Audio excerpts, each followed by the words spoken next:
দেখে নিব হচ্ছে টাইপ টু। টাইপ টু হচ্ছে বলতেছি পর্যাবৃত্ত ধর্ম। পর্যাবৃত্ত ধর্ম কি?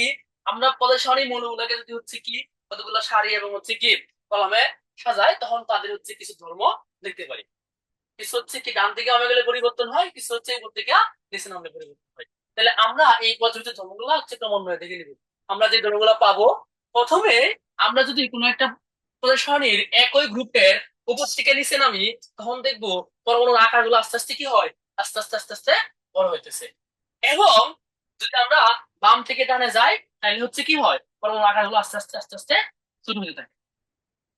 শুধু এইগুলাই না, আমরা দেখো এখানে অনেকগুলো জিনিস দিয়ে রাখছি। যদি উপর থেকে নিচে নামে, প্রত্যেক পরমাণুর আকার আকৃতি, ব্যাস ব্যাসার্ধ, তারপরে দাতব ধর্ম, ধাতুর সক্রিয়তা, নমনীয়তা এবং প্রসারণশীলতা, এই বিষয়গুলা কি হয় উপর থেকে নিচে নামলে আস্তে আস্তে আস্তে আস্তে বৃদ্ধি পায়। এবং সেম ভাবে আমরা যদি বাম থেকে ডানে যাই, তাহলে আকার আকৃতি, ব্যাসার্ধ, দাতব ধর্ম, সক্রিয়তা, নমনীয়তা, প্রসারণশীলতা, এগুলো হচ্ছে কি বাম থেকে ডানে গেলে আস্তে আস্তে কমতে থাকে, আস্তে আস্তে কমতে থাকে। এখন কথা হচ্ছে উপর থেকে নিচে নামলে বৃদ্ধি পায়, বাম থেকে ডানে গেলে হচ্ছে হ্রাস পায় কেন? আমরা যদি একটু ইলেকট্রন বিন্যাসটা লক্ষ্য করি, আমরা ইলেকট্রন বিন্যাস হাইড্রোজেন, হাইড্রোজেনের কক্ষপথ থেকে হচ্ছে কত, ইলেকট্রন হচ্ছে কত, একটা। তারপর হচ্ছে লিথিয়াম যদি একটু দেখি, লিথিয়ামের ক্ষেত্রে হচ্ছে কয়টা, একটাই। বা তার কক্ষপথ কয়টা, কক্ষপথ হচ্ছে দুইটা। লিথিয়াম, তারপর হচ্ছে সোডিয়াম। তো যে কাহিনী ঘটে, সবার লাস্ট ইলেকট্রন একটা, বা প্রত্যেকবার একটা করে কি হয়, কক্ষপথ বেড়ে যায়, মানে শক্তি স্তর বেড়ে যায়। যার কারণে কি হয়, যার কারণে হচ্ছে আমার তার সাইজ আস্তে আস্তে কি হতে থাকে, বড় থাকে। আমি যদি পটাশিয়াম দেখি, দেখো তার সাইজ কি হয়ে যায়, আরো বড় হয়ে যায়। কারণ হচ্ছে একই গ্রুপের উপর থেকে নিচে নামলে আমাদের প্রত্যেকবার একটা করে শক্তি স্তর এড হয়, যার কারণে তার সাইজ হচ্ছে কি হয়ে যায়, বড় হয়ে যায়। আর আমি একই গ্রুপের যদি বাম থেকে ডানে যাই, তখন কি হয়, আমরা যদি হচ্ছে একটু ইলেকট্রন বিন্যাসটা দেখি, এখানে কক্ষপথ ইলেকট্রন আছে হচ্ছে কি, সর্বশেষ কক্ষপথ ইলেকট্রন আছে একটা। এই বেরিলিয়াম, এখানে হচ্ছে কক্ষপথ ইলেকট্রন হচ্ছে কি দুইটা। এই যে বুরন, এখানে ইলেকট্রন হচ্ছে কটা, তিনটা। কার্বন, সর্বশেষ কক্ষপথ ইলেকট্রন হচ্ছে কটা, চারটা। নাইট্রোজেন, সর্বশেষ কক্ষপথ ইলেকট্রন হচ্ছে পাঁচটা। তো এইখানে কিন্তু শক্তি স্তর ধরে না, শক্তি স্তর বৃদ্ধি না পায়া কি, শক্তি স্তরের মধ্যে ইলেকট্রন সংখ্যা বাড়তে থাকে। ইলেকট্রন সংখ্যা বাড়তে থাকলে তখন হচ্ছে কি, তারা নিউক্লিয়াসের কাছাকাছি চলে আসে, যার কারণে সাইজ আস্তে আস্তে আস্তে আস্তে কি ছোট হওয়া শুরু করে। এই জন্য পদের সারণীর একই গ্রুপের উপর থেকে নিচে নামলে আকার আস্তে আস্তে বৃদ্ধি পায়, এবং বাম থেকে ডানে গেলে আকার আস্তে আস্তে কি ছোট হয়। কারণ এই এই নিউক্লিয়াস, এই নিউক্লিয়াসকে অধিক সংখ্যক ইলেকট্রন বেশি বলে তখন হচ্ছে কি চাপ দেওয়া ধরে, তখন তার সাইজটা আস্তে আস্তে কি একটু ছোট হয়ে আসে। তাহলে আমরা শুধু আকার না, আকারের সাথে সাথে দাতব ধর্ম, অদাতব ধর্ম, নমনীয়তা, সহনশীলতা, সবকিছু হচ্ছে কি একই রুলসে হচ্ছে কি বৃদ্ধি পায়, এবং হচ্ছে বাম থেকে ডানে গেলে হ্রাস পায়। তাহলে আমরা এখান থেকে এটা হচ্ছে খুব সহজে মনে রাখতে পারি। তারপরে আমাদের হচ্ছে দ্বিতীয় কেস। এই জিনিসটা হচ্ছে এখানে দেওয়া আছে যে হচ্ছে বাম থেকে ডানে গেলে আমাদের কি হয়েছে, case number two. Case number two এ হচ্ছে কি, আমি যদি কোন একটা পরমাণুর আহ, কোন একটা গ্রুপের বাম থেকে ডানে যাওয়া শুরু করি, বাম থেকে ডানে যাওয়া শুরু করি, তখন দেখবো, আচ্ছা এটা হচ্ছে আগের সাইডটাতে আছে, আমরা কেস টু তে চলে যাই, এটা আমরা অলরেডি বলে দিচ্ছি যে বাম থেকে ডানে গেলে আকার আস্তে আস্তে ছোট হয়, উপর থেকে নিচে নামলে হচ্ছে আকার আস্তে আস্তে বৃদ্ধি পায়। এই জিনিসটি হচ্ছে আমাদের দেয়া আছে। তো এইখান থেকে আমাদের যেটা করতে হবে, দ্বিতীয় কেসে আমরা বাম থেকে ডানে গেলে, যেটি কি বলতেছিলাম, ইলেকট্রন নাম্বার হচ্ছে কি, এইখানে হচ্ছে দুইটা ইলেকট্রন, এখানে হচ্ছে তিনটা ইলেকট্রন, এখানে হচ্ছে চারটা ইলেকট্রন, এখানে হচ্ছে কি পাঁচটা ইলেকট্রন, এখানে হচ্ছে ছয়টা ইলেকট্রন, এখানে হচ্ছে সাতটা ইলেকট্রন, এক দুই তিন চার পাঁচ ছয়, সাত।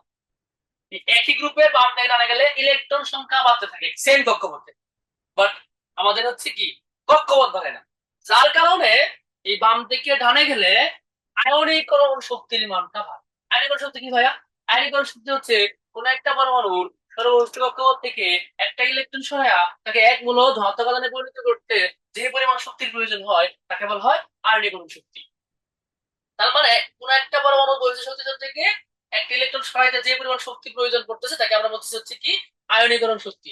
এখন এই যে লিথিয়াম, এখান থেকে একটা ইলেকট্রন সহায়তা আমার যে পরিমাণ শক্তির প্রয়োজন পড়বে, বাট আমি এখান থেকে যদি দুইটা ইলেকট্রন সহায়তা চাই তখন হচ্ছে কি শক্তি বেশি লাগবে। তার মানে এই লিথিয়ামের তুলনায় বেরিলিয়াম তার আয়নীকরণ শক্তি বেশি। তারপরে আমি যদি বোরনের দিকে লক্ষ্য করি, এখানে ইলেকট্রন হচ্ছে তিনটা। তো এই তিনটাকে যদি আমরা হচ্ছে কি বিক্রিয়া করাইতে চাই বা সরাই দিতে চাই, তখন দুইটা থেকে তিনটাকে সরাইতে আরো বেশি শক্তি দেওয়া লাগবে। তার মানে তাকে আয়নে পরিণত করতে হলে কি আরো বেশি এনার্জি দিতে হবে। এই জন্য হচ্ছে কি বাম থেকে ডানে যাওয়ার সাথে সাথে আমার আয়নীকরণ শক্তির মান হচ্ছে কি বৃদ্ধি পেতে থাকে, আয়নীকরণ শক্তির মান হচ্ছে কি বাড়তে থাকে। সেম ভাবে হচ্ছে ইলেকট্রন শক্তি, তড়িৎকার্যকতা, অধাতব ধর্ম এবং হচ্ছে কি অধাতু সক্রিয়তা, এই সব কিছু হচ্ছে বাম থেকে ডানে গেলে বৃদ্ধি পায়। এবং উপর থেকে যদি নিচে নামি, উপর থেকে নিচে নামলে হচ্ছে আস্তে আস্তে হ্রাস পায়। কিভাবে হ্রাস পায় ভাইয়া আমরা একটু দেখে নিব। একই গ্রুপের যদি আমরা উপর থেকে নিচে নামি, তাহলে আমাদের যে আয়নীকরণ শক্তি, ইলেকট্রন শক্তি, তড়িৎকার্যকতা হ্রাস পায়। কিভাবে হ্রাস পায় আমরা একটু দেখি। যেটা আমরা বলতেছিলাম লিথিয়াম, তারপর হচ্ছে সোডিয়াম, তারপরে হচ্ছে পটাশিয়াম। দেখো এখানে একটা ইলেকট্রন, এখানে একটা ইলেকট্রন, এখানে একটা ইলেকট্রন, বাট এই যে একটা একটা ইলেকট্রন আছে, এই প্রত্যেকটা ইলেকট্রন নিউক্লিয়াস থেকে ইন্ডিভিজুয়াল ভিন্ন ভিন্ন দূরত্বে আছে। উপর থেকে তো নিচে নামতেছি, আমার নিউক্লিয়াস থেকে সর্বশেষ ইলেকট্রনের দূরত্ব হচ্ছে বাড়তেছে। দূরত্ব বাড়ার কারণে এখানে আকর্ষণটা হচ্ছে কি একটু কমে যায়।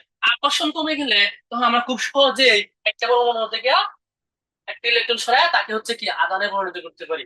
যেহেতু এখান থেকে একটা ইলেকট্রন সরাইলে আমার যে পরিমাণ এনার্জি দিতে হবে, এখান থেকে একটা ইলেকট্রন সরাইতে সেই পরিমাণ এনার্জি দিতে হবে না। কারণ এই নিউক্লিয়াস তাকে যে বলে আকর্ষণ করতেছে, এই সোডিয়ামের নিউক্লিয়াস এই ইলেকট্রনকে সেম বলে আকর্ষণ করতেছে না, কারণ তাদের মধ্যে দূরত্ব বেশি। দূরত্ব বেড়ে গেছে, আকর্ষণ কমে গেছে। এই আকর্ষণ কমে যাওয়ার কারণে এখান থেকে অল্প পরিমাণে বল প্রয়োগ করে আমরা হচ্ছে কি করতে পারি, খুব সহজে একটা ইলেকট্রন সরাই নিতে পারি এবং তাকে একক ধনাত্মক আধানে পরিণত করতে পারি। এই জন্য লিথিয়াম থেকে একটা ইলেকট্রন সরাই যদি লিথিয়াম প্লাস তৈরি করি, এবং সোডিয়াম থেকে একটা ইলেকট্রন সোডিয়াম প্লাস তৈরি করি, সোডিয়াম প্লাস তৈরি করতে আমার অবশ্যই শক্তি কি লাগবে, কম লাগবে।